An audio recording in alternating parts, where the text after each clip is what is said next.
आप देख रहे हैं हिंदुस्तान बॉर्डर से ब्रेकिंग न्यूज। पिछले दिनों जैसलमेर के अमर सागर गांव से पाक विस्थापित हिंदुओं के अतिक्रमण हटाए जाने के बाद हुए हाई वोल्टेज ड्रामे के बाद अब मामला शांत हो रहा है। आज जिला कलेक्टर टीना डाबी उन्हें मूलसागर स्थित आवंटित जमीन पर पहुंची।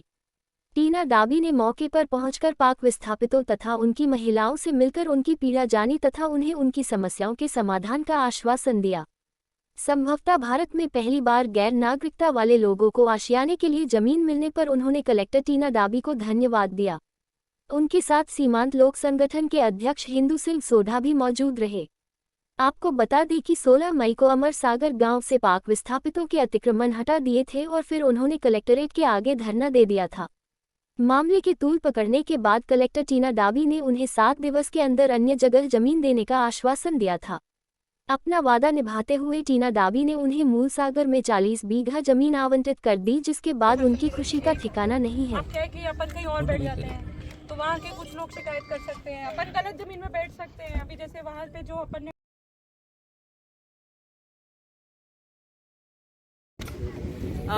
जो कुछ लोग यहाँ पे पहले कुछ दिन पहले प्रोटेस्ट कर रहे थे, जो हमने एक यूआईटी में रूटीन इंक्रोचमेंट रिमूवल ड्राइव किया था उसके अगेंस्ट, तो हिंदू सिंह सोढ़ा जी जो कि सीमांत लोक संगठन एनजीओ के अध्यक्ष हैं,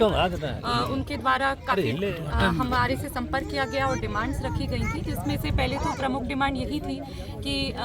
जो जिनके पास अभी कहीं रहने का नहीं है उसका जिला प्रशासन पूरी व्यवस्था करे। तो करीब 7 दिन से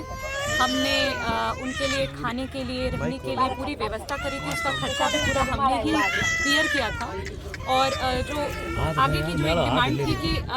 वहाँ से तो हटा दिया, क्योंकि वहाँ इंक्रोचमेंट की कंप्लेंट्स अमर सागर के जो लोकल्स थे उनके द्वारा थी, कैचमेंट एरिया में बैठे थे, जो कि आगे चल के प्रॉब्लम ही साबित होता। तो वहाँ से तो हटा दिया, पर अब कहाँ पे इनको रीसेटल कर सकते हैं। तो उस पर्पज़ से यूआईटी द्वारा हमने ये लैंड, जहाँ आज हम सब बैठे हैं, जहाँ आपको भी हमने इन्वाइट किया, ये लैंड हमने 40 बीघा चिन्हीकरण किया है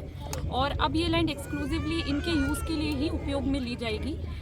तो जो यहाँ पे जितने भी लोग मेरे साथ अभी बैठे हुए भी हैं, इनमें से काफ़ी लोगों को नागरिकता मिल चुकी है, तो वो अब आराम से यहाँ पे अपना घर बसाकर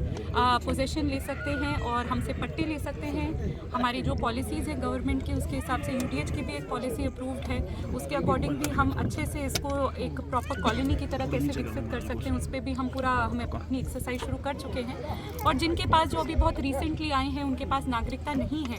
तो उनके लिए भी ये है कि वो यहाँ पे टेम्परेरीली तो आराम से सेटल हो सकते हैं और एज एंड व्हेन उनको सिटीजनशिप मिलती है तो वो भी अपना आवेदन करके पट्टा प्राप्त कर सकते हैं। तो जो एक मूल बात थी कि जो पाकिस्तान से डिस्प्लेस्ड आ रहे हैं हमारे यहाँ लोग और जिनको बहुत परेशानियों का और कठिनाइयों का सामना करना पड़ता है, तो उनके लिए ये एक परमानेंट सोल्यूशन है, क्योंकि अब यहाँ पे वो आराम से बस सकते हैं टेम्परेरी फॉर्म में या परमानेंट फॉर्म में। कोई उन्हें डिस्टर्ब नहीं करेगा, कोई हटाएगा नहीं। और जैसे कि अन्यथा पहले वो जहाँ से हमने उन्हें हटाया था, जहाँ बैठ गए थे, जहाँ पे अन्य अलग दिक्कतें थी, लोकल्स का ऑपोजिशन था, कैचमेंट एरिया था, किसी और संस्था को वो खसरा अलॉटेड था, तो यहाँ पे ऐसी कोई प्रॉब्लम या कोई इशू नहीं आएगा। साथ ही में ये जो एरिया है 40 बीघा का, ये अभी मैं 500 बीघा जो जमीन जोधपुर में हमने रिजर्व करवाई, मैं बहुत साफ तौर पर कहना चाहता हूँ, वो सिर्फ जो नागरिक हैं उन्हीं के लिए कराई है। उस पर भी मैंने पॉलिसी पर काम करने के लिए कहा है, क्योंकि बहुत सारे नागरिक भी जो लोग हैं वो यहाँ पर जानते हैं अच्छे ढंग से, मेरे खूब सारे लोग खड़े हैं वॉलंटियर्स, ये जानते हैं जो नागरिक हैं उनको भी ज़मीन